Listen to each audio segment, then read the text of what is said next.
le chef du Parti libéral du Canada, c'est-à-dire le chef conservateur Pierre Poilievre. Bonsoir, Andréane. Bonsoir, Gérald. Alors, Mark Carney qui veut vraiment représenter le changement. Oui, et dès les premières phrases de son discours, on a senti qu'il voulait prendre ses distances du gouvernement Trudeau, critiquant plusieurs des choix qui ont été faits ces dernières années, même si, il faut le rappeler, Mark Carney a joué quand même un rôle de conseiller économique auprès de l'équipe libérale, mais il se représente comme le candidat différent, qui ne vient pas du milieu politique et surtout qui a le bagage nécessaire pour relever les défis du Canada, notamment face à la menace tarifaire de Donald Trump. Et il fait beaucoup référence à son parcours, que je vais tenter de vous résumer très brièvement dans le tableau que vous allez voir. Donc, Mark Carney, qui a 59 ans, a obtenu un baccalauréat en économie de l'Université Harvard en 1988, doctorat en économie de l'Université Oxford en 1995. Dans les années 90, début 2000, il a travaillé chez Goldman Sachs en finance. Il a fait face à bien des turbulences du secteur financier.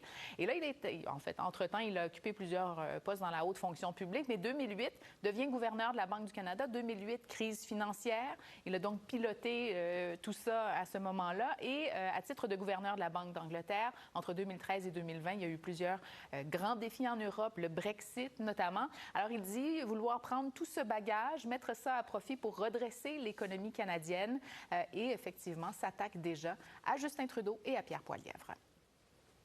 The federal government spends too much, but it invests too little. Il existe beaucoup de différences entre moi et Pierre Poilievre. Laissez-moi vous en dire une. Tandis que je me concentre sur l'importance de bâtir l'économie, il poursuit le soutien de Donald Trump et Elon Musk. Alors, en briguant comme ça officiellement la direction du Parti libéral, Mark Carney devient donc une cible pour ses rivaux. S'il attaque Pierre Poilievre, Pierre Poilievre aussi l'attaque. Ça va dans les deux sens, clairement, parce que le chef conservateur a passé la journée à essayer d'associer Mark Carney au dérapage du gouvernement libéral dans les dernières années. On a voulu l'associer à la mise en place de la taxe carbone que Pierre Poilievre veut abolir, mais que Chrystia Freeland veut abolir également. Mark Carney, aujourd'hui, disait « J'aimerais remplacer ça par une autre mesure plus efficace ». Ça n'a quand même pas freiné Pierre Poilievre qu'on peut entendre. Qu'est-ce qui est arrivé au Canada depuis 2020 quand M. Carney est devenu conseiller économique à Justin Trudeau et Mme Freeland est devenue ministre des Finances? Tout est brisé et le pays est fauché après 9 ans. Alors, on se sent déjà en campagne électorale alors que cette course à la direction du Parti libéral commence à prendre forme, Gérald. Bien, on va en reparler. Merci André. Je vous en prie. Bien, on en parle tout de suite.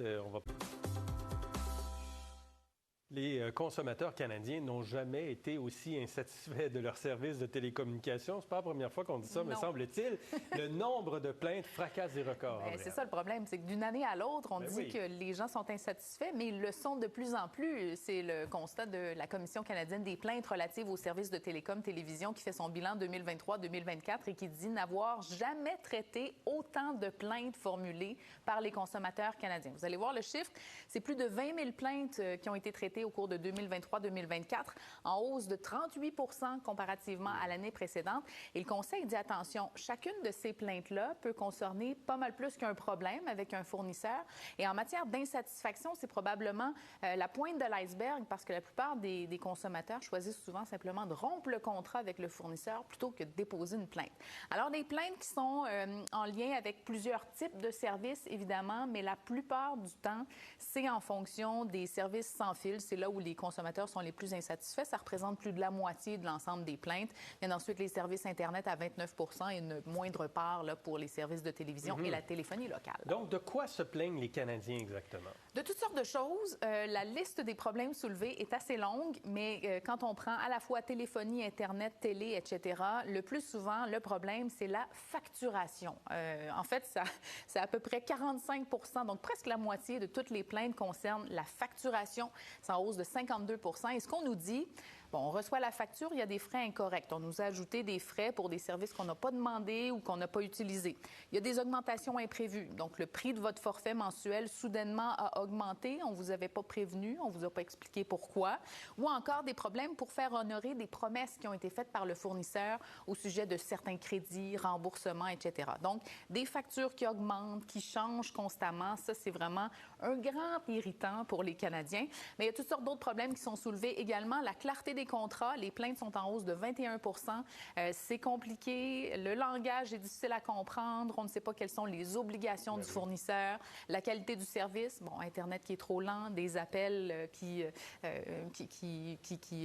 tombent à l'eau, si vous voulez, parce qu'on perd le réseau, par exemple, ou encore des problèmes, et ça, c'est inquiétant, en hausse de 47 des plaintes concernant la difficulté d'annuler le service, d'annuler les contrats. On se sent parfois captif des fournisseurs. Et certains fournisseurs sont plus critiqués que d'autres. Bon, la liste va ressembler à celle que vous avez vue au cours des dernières années. C'est toujours les mêmes là, à qui on adresse le plus de reproches, mais en même temps, c'est pas tellement étonnant parce que c'est les plus grands. Donc, ceux qui ont le plus de clients, plus susceptibles d'obtenir des plaintes.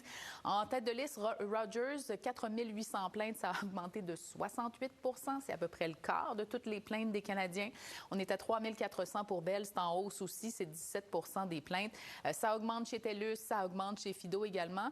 Je vous dirais que ça augmente pour à peu près tout le monde. Il y a une petite mention pour Koodo et Vidéotron qui sont à peu près les seuls pour lesquels les plaintes envers leurs services sont moins nombreuses. Ah, d'accord. Intéressant. Merci, Andrea. Je vous en prie. On se retrouve. Nintendo tire plus de 90 de ses revenus de l'écosystème Switch et ce lancement sera déterminant pour sa rentabilité.